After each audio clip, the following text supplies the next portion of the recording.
What's up, everybody? Jensen Cummings here. Thank you, as always, for tuning in.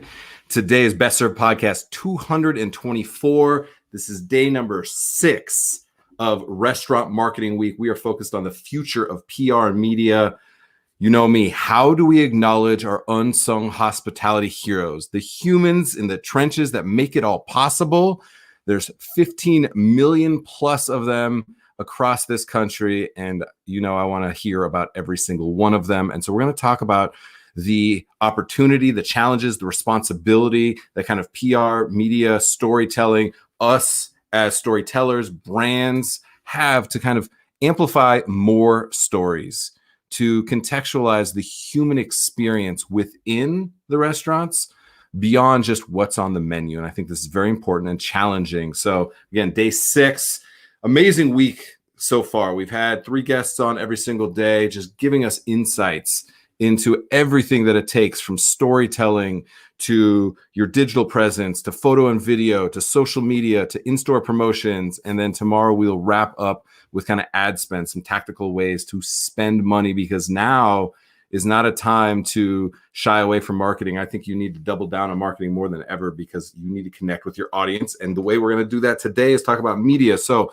we are going to have 3 guests on today. Janet Isabelli out in Chicago is going to talk to us a little bit about the way we can craft our internal narrative to go beyond, again, the menu.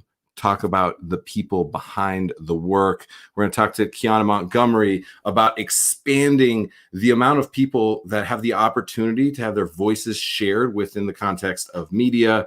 And then Amanda Faison is going to give us a little bit of insight into the opportunities and responsibilities that media in and of itself has to amplify, again, more stories. So with no further ado, Janet Isabelli, I'm excited to see you again. Thanks for being on.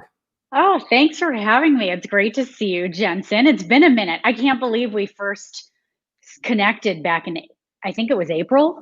April? Yes. Yeah. Now we have a look at all the bells and whistles that we have, and Sophie's behind the scenes making us look great. It's incredible. Before I had no idea what I was doing. I still have no idea what I was doing, but now we have an amazing platform. I'm excited to have you back. I'm excited to share, because I really appreciate how thoughtful you are. It's very easy in PR to get stuck into the game of our job is just to get you into publications, versus our job is to cultivate and nurture your story, sometimes challenge you to go deeper into your story, to find those seemingly mundane little pieces of human experience that we take for granted in restaurants and put those on a pedestal and really bring those to the forefront. And that's something that I know is top of mind for you.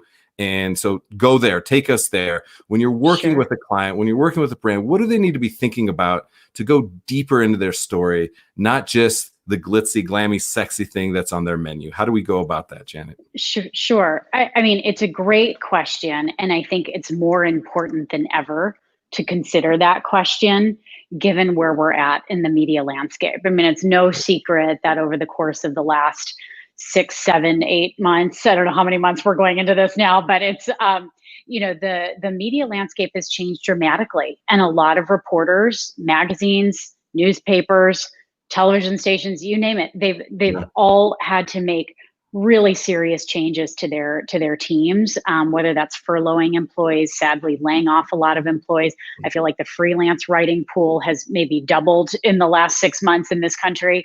And it becomes more important than ever to deeply consider the angles that you're presenting to the press at this time, because they are now in a position where one reporter is more than likely doing the job of 2 or 3 or maybe even 4 colleagues that have since been furloughed or laid off. So it becomes essential to go beyond, oh, guess what? We're now offering delivery, or guess what? We're now opening a commissary, or guess what? We've got we've got a new fall menu, or we're launching brunch. Who cares? Like at the end of the day, that is not going to be enough. And sure, there's plenty of roundup stories and things like that where that sort of one-dimensional news hook can take you somewhere. In the form of a listicle or maybe an item. But when you really want to pursue that bigger story, and when you're really looking at what it means to engage with the press and thereby their readers or their listeners or their viewers, we need to take it a little bit deeper. And we have to hearken to what consumers are really looking for right now, which is relatable content. They're looking for storytelling content. They're looking for content that's going to make them feel good, feel safe, feel positive, and feel like they can, in turn, maybe share the story of your story with people around them. So, I mean, I think if we take a dish, for example, that's on a menu, and we start to deconstruct the story of that dish, you take your campaign to a different level. So let's just say you've got collard greens on your menu. I work with a chef in Chicago, Eric Williams of Virtue Restaurant, who's an incredible human being. And there isn't a dish on that guy's menu that does not have a story to tell. And he is tracing the roots of Southern American cuisine back through all of his ancestral line. And when you hear him talk about his collard greens, and Jensen, you should definitely talk to him at some point. When you hear this guy talk about his collard greens down to like how long the meat is being smoked and why his collard greens take like 6 hours to make, he takes it back. He takes it back through his ancestors. He takes it back through his grandmother, and even how he would devein, how he deveins the greens before he puts them in the pot. I mean, there's a real lineage to the story that he's telling, and it becomes something very personal to him. It resonates with the cooking that dish. So thinking about, like, what is the narrative of the dish? Is it something that took you back to your childhood? Is it something that has been brought by your ancestors over generation and generation and generation, and you're trying to preserve that story, or you're trying to preserve it and then add something new to that story? What is it that makes this dish so important and so special? And then you can take it even a step further. Where are you getting the products for that dish? Where are those greens coming from? Where is the smoked meat coming from? Who's the farmer? Who's the producer? Why are you using those people? What is it about their growth tactics and their production techniques that make you feel good about using their product? And how does that product become part and parcel to the story? So now you've taken something really super duper common, right? You have given it dimension after dimension after dimension of storytelling that all of a sudden makes that one dish so much more than just a recipe. It becomes part of the story. I am losing my mind over here. You can see me rocking around being like, I don't want to interrupt you. I'm so bad about that. Yet I have to interrupt you because I don't even know what the dish is. You haven't even told us the whole dish. You just told us about one element of that dish, and I am so fired up. I'm gonna get on my phone and book tickets right now to get out. Like, that's what you need. You need to compel people to action because they're emotionally moved by the story that you're telling. I have look. I know that the talent level at his restaurants, so I know these are going to be absolutely delicious. Yet that doesn't matter to me. I literally am compelled to go to Chicago because of the story that you just told. It wasn't even him telling the story. It was you telling the story that he's told you 100 times. This is where we have to stay. I need people to stay in this moment right now because this is the opportunity. You can tell a story about collard greens in this way. That's it. That's all you need to do because people are so moved and compelled by that. This is 850 to 1,000 word article about collard greens. That's just what you need one to do item. To get into media. One item, one part of one dish. I guess tell me what's on the rest of the dish. Does it even matter? It's collard greens.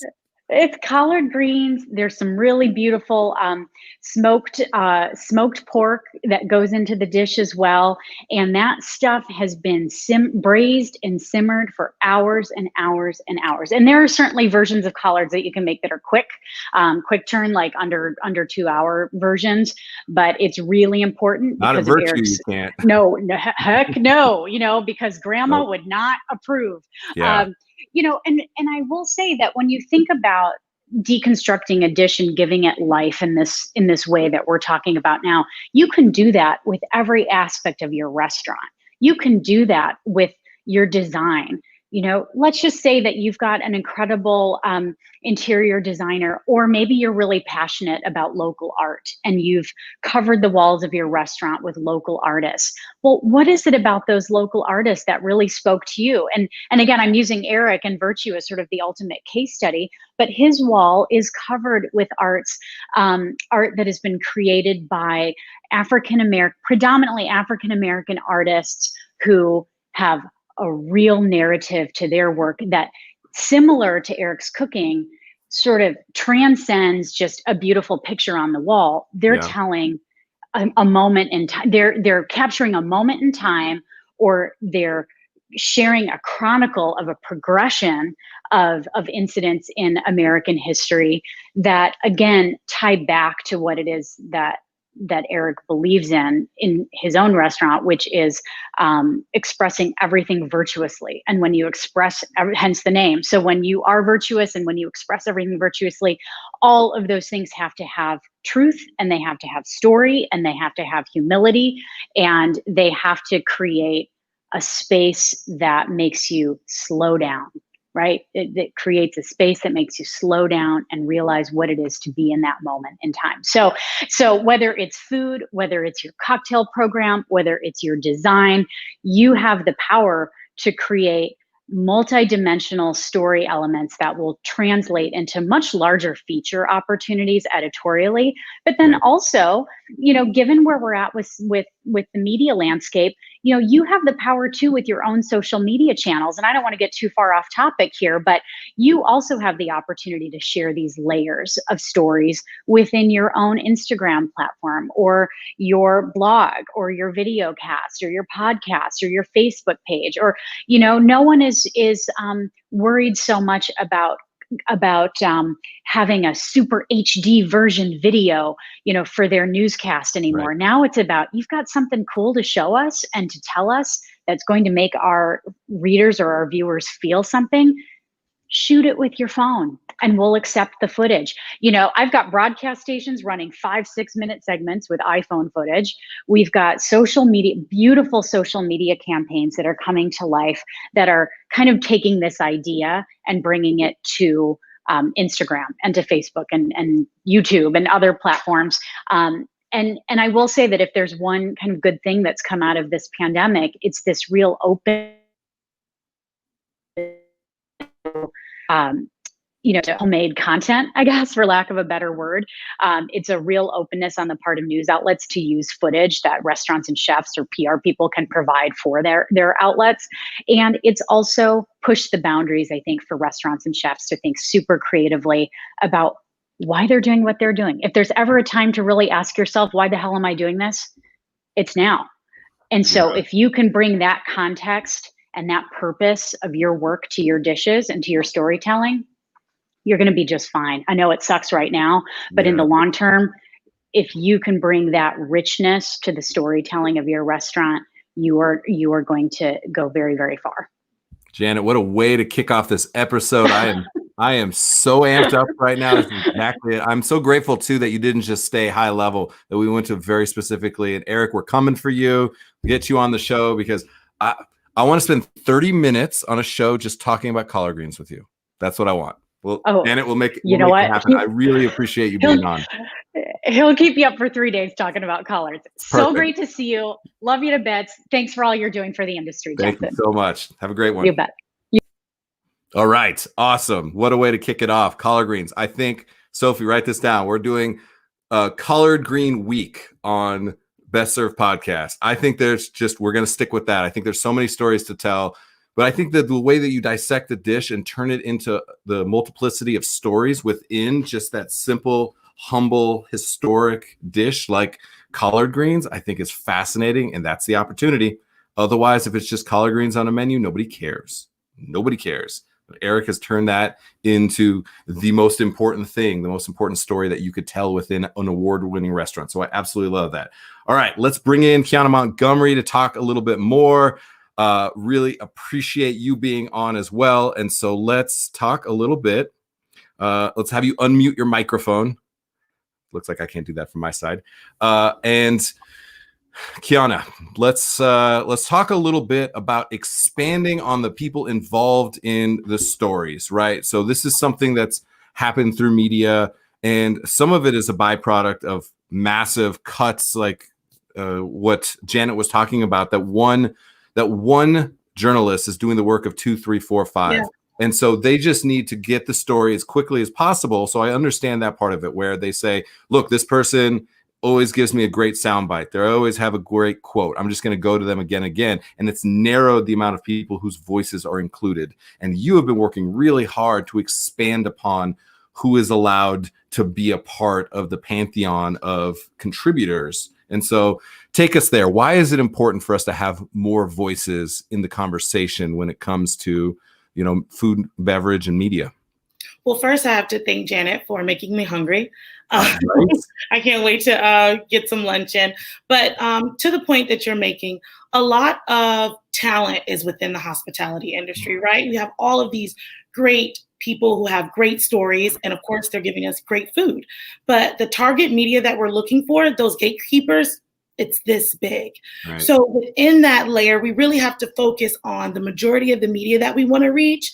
And also, they already have these story leaders, and they always have these sources that they know they can depend on. They know what they're going to get, and they already have these relationships that they've built over the years.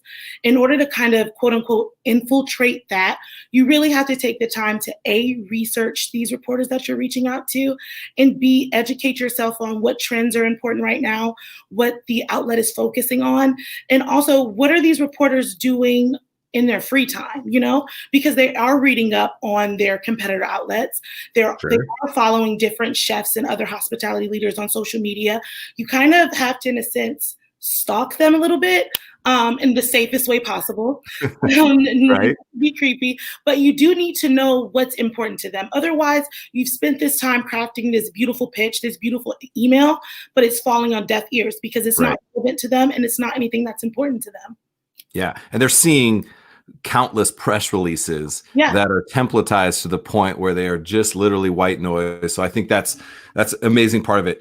I want to go to Eric's collard greens. I want to go to that part of it. When you're working with the client side of that, we often overlook a simple dish like that is this accompaniment, right? You're focused on the pork chop, and what we need to be focused on is the collard greens, right? So sometimes we don't even give the value of certain aspects of our story.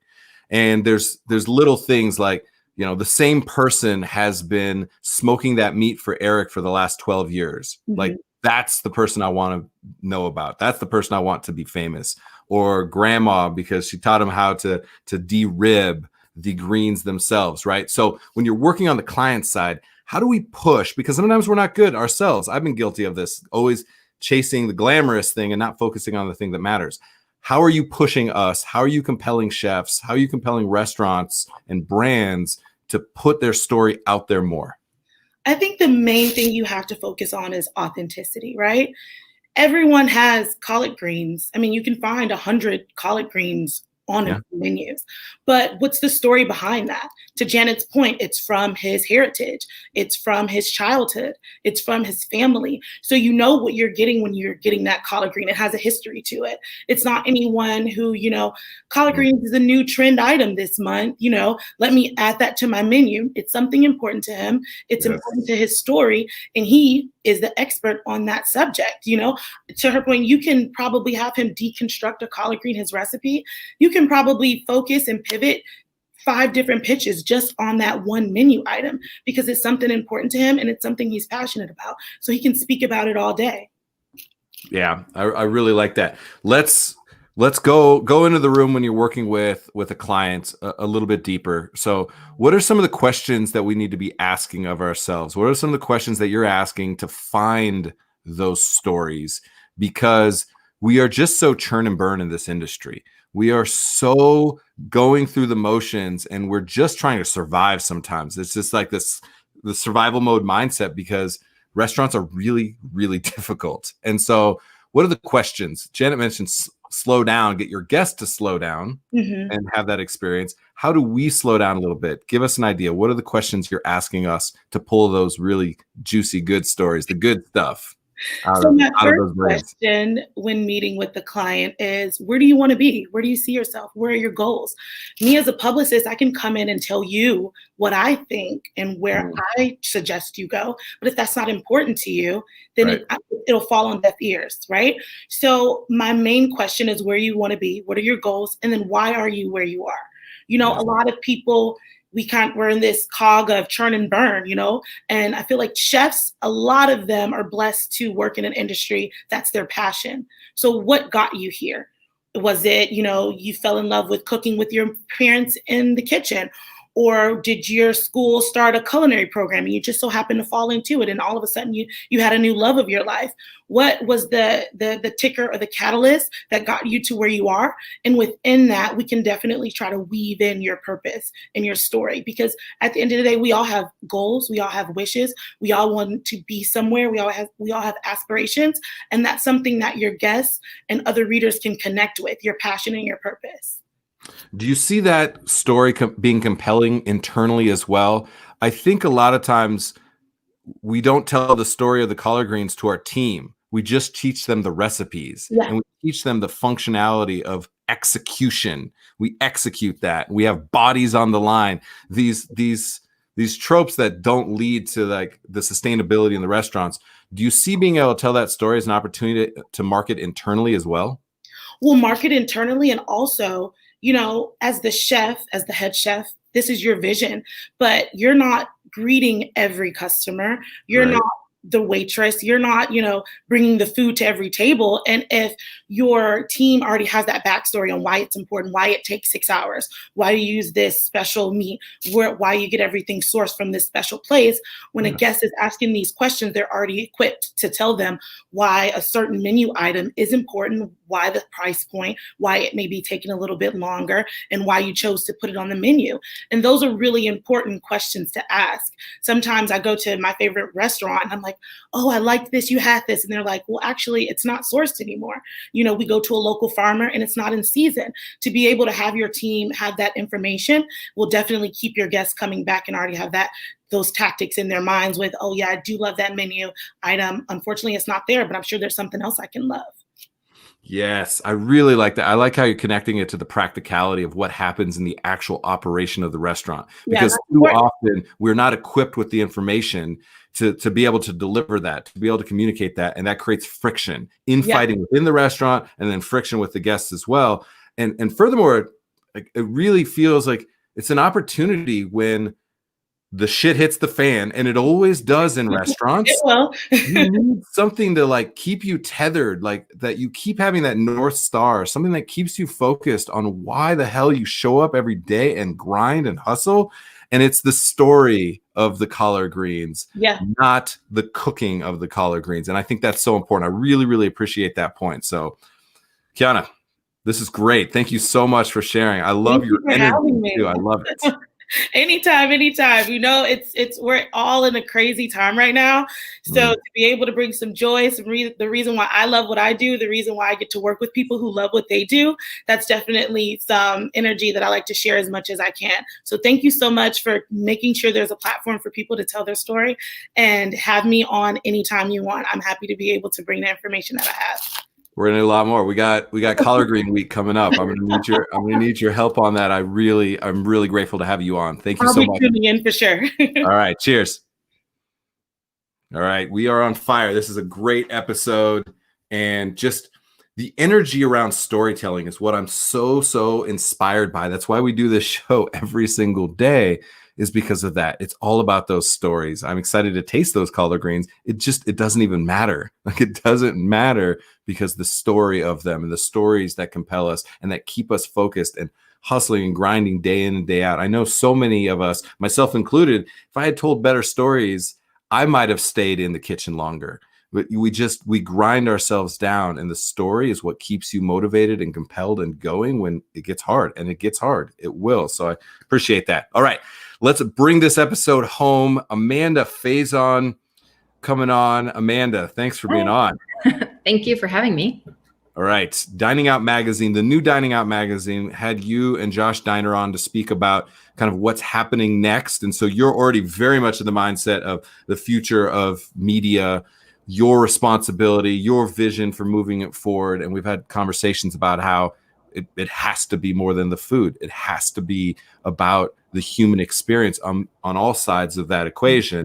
So take us there. For you as editor-in-chief, when you're looking to cultivate these stories, what are you looking for now as we kind of move into beyond our adolescence of the last 20 years in this industry? And you and I have talked about it. We definitely jumped the shark. There was some moments where we just caricatures of ourselves, myself included. We talked about it. I thought it was really important for me to be on the hottest chefs of Denver bracket competition. And it's just a ridiculous notion that that's what matters in restaurants. We got there, though, because, again, we were adolescents. We tried everything. We were clumsy. We were awkward. We had to figure things out.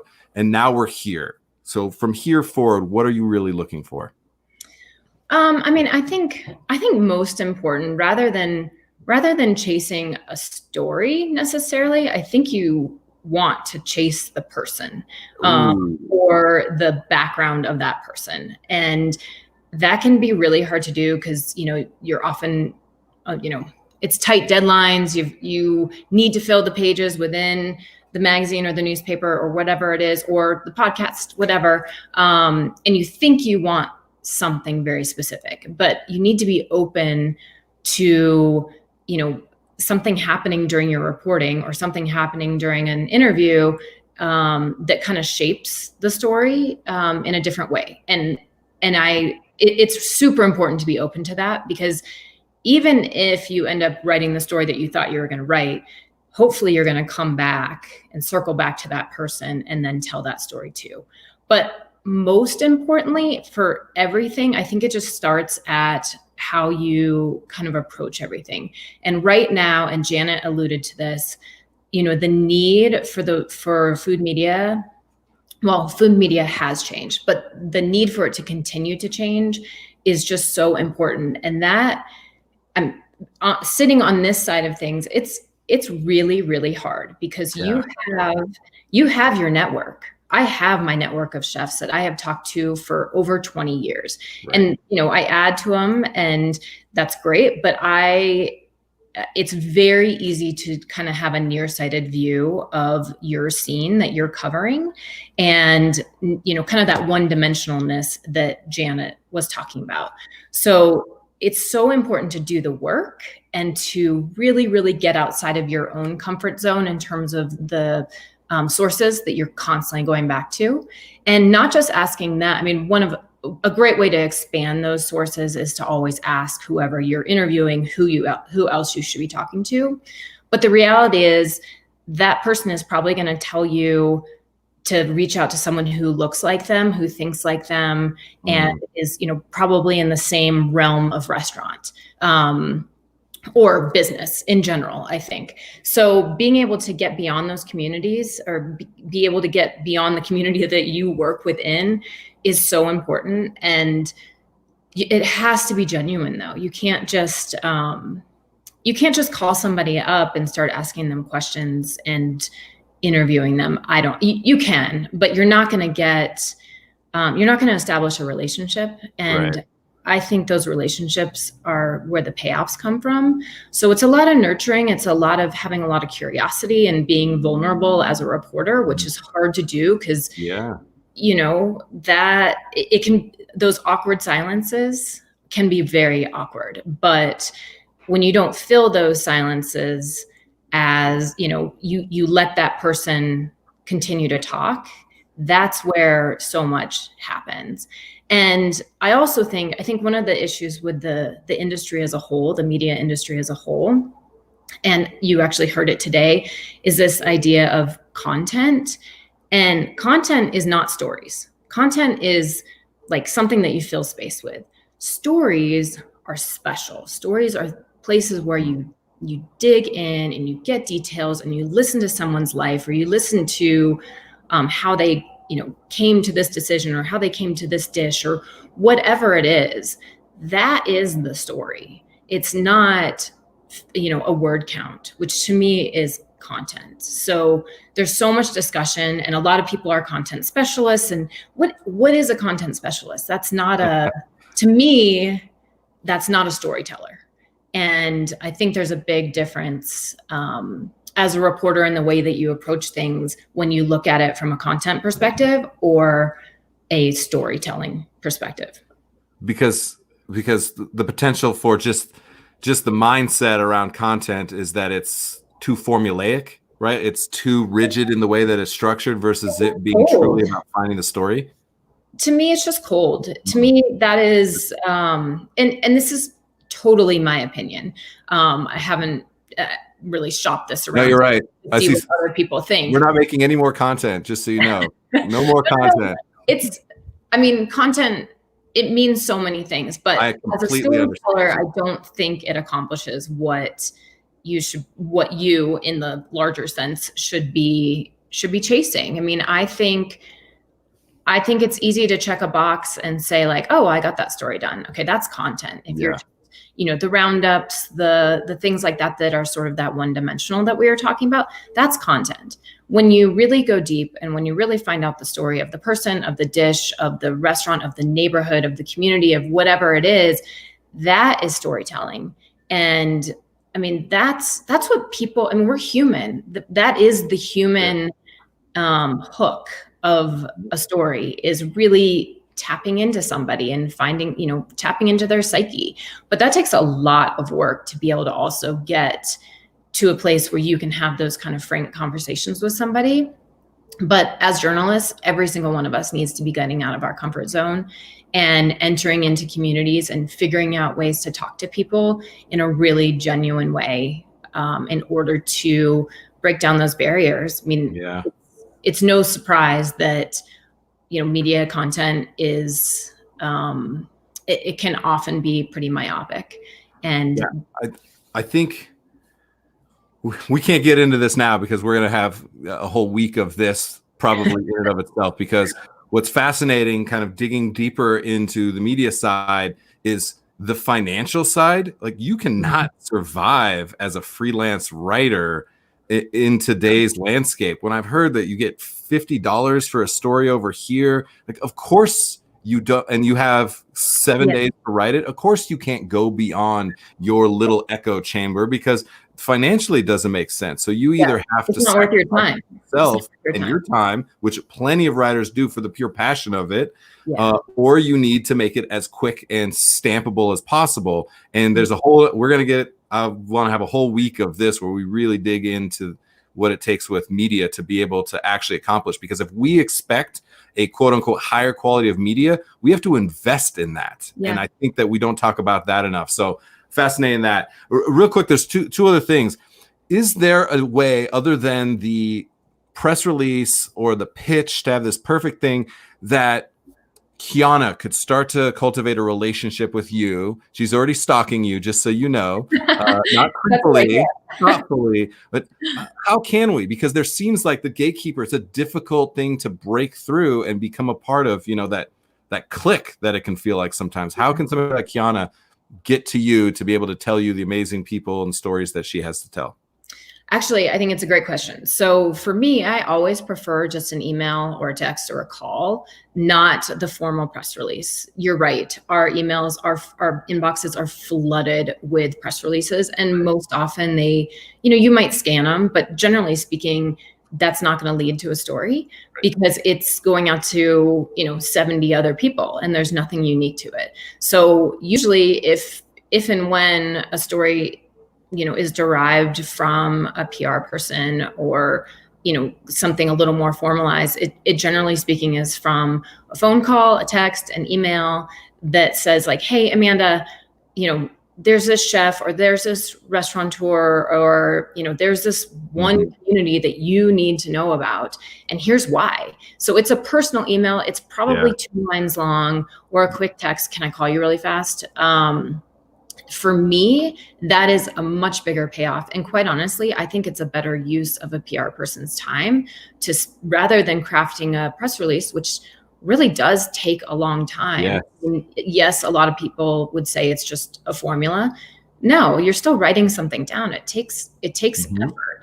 I think the time is better spent shooting off a text, sending an email that's Yeah. 2 lines long, super conversational. Of course, you need to have that relationship to some degree, but I mean, I would always listen to somebody or take somebody's call if they just reached out to me with like, "Oh my gosh, I have this super cool detail you need to know about." Amanda, let me tell you about collard greens. The end. Yes. That's all.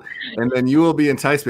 I want to know about what don't I know about collard greens? And not a trend about collard greens, but the actual like essence of what this ingredient means. Yes. All right. So I want to end with this. I am very excited about kind of some of the new things that you're doing, Dining Out Magazine, the way that you're thinking about storytelling, the way that you've always thought about storytelling.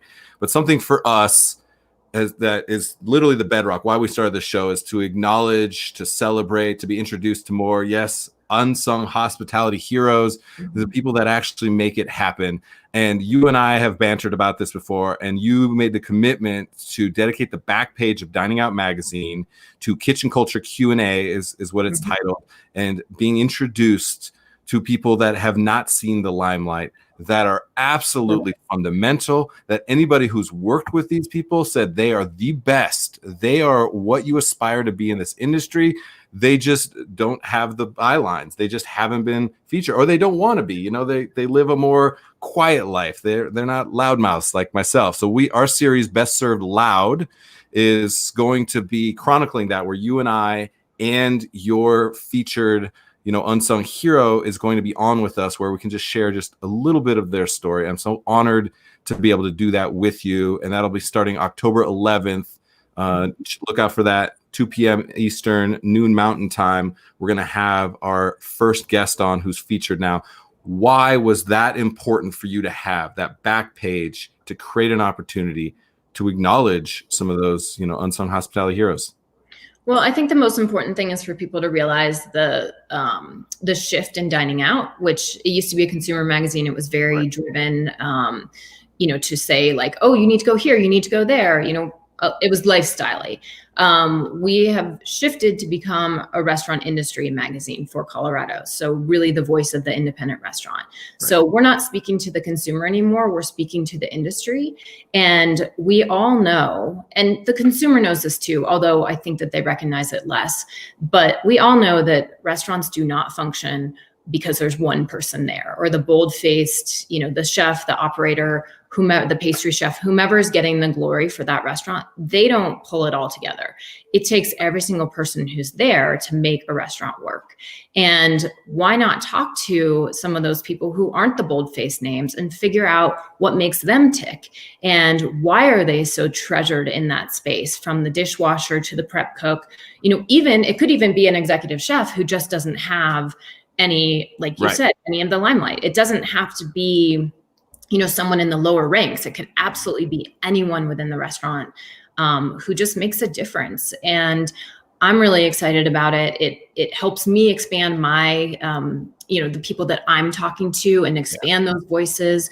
It also helps me understand the restaurant industry better by talking to the people that really and truly are the ones who are making it happen every single day. And we wanted it to be a Q&A because we want to hear their words. We're not finessing them. We're not, of course, we're editing for grammar and things like that. But it's not an as told to, it is a Q&A where we ask a question and they answer that question. So you get a sense of who they are. And that is, I just think, so important. I could not agree more. Man, I am so excited. I just know, just from our interactions, how inspiring those interactions for you with them has been. And knowing a few of the people that will be featured, I cannot wait. I cannot wait for people to be introduced. Now I'm like, can we dedicate the last 3 pages? Can we get a couple more? Like one every other month. I mean, hopefully those voices will continue to filter in through the issue all the way through. I mean, it is the voice of the industry, and we need to reach everybody in the industry. That's it. All 15 million, as we started with. Amanda, thank you so much for being on. Amanda Faison, you'll see a lot more of Amanda with us here as somebody who's like really, really pushing forward, pushing beyond that adolescent phase of us in restaurant industry and really telling stories. I appreciate you being on. Thank you so much. Always appreciate being on, and I look forward to telling these stories with you. All right. Have a great one. All right, everybody.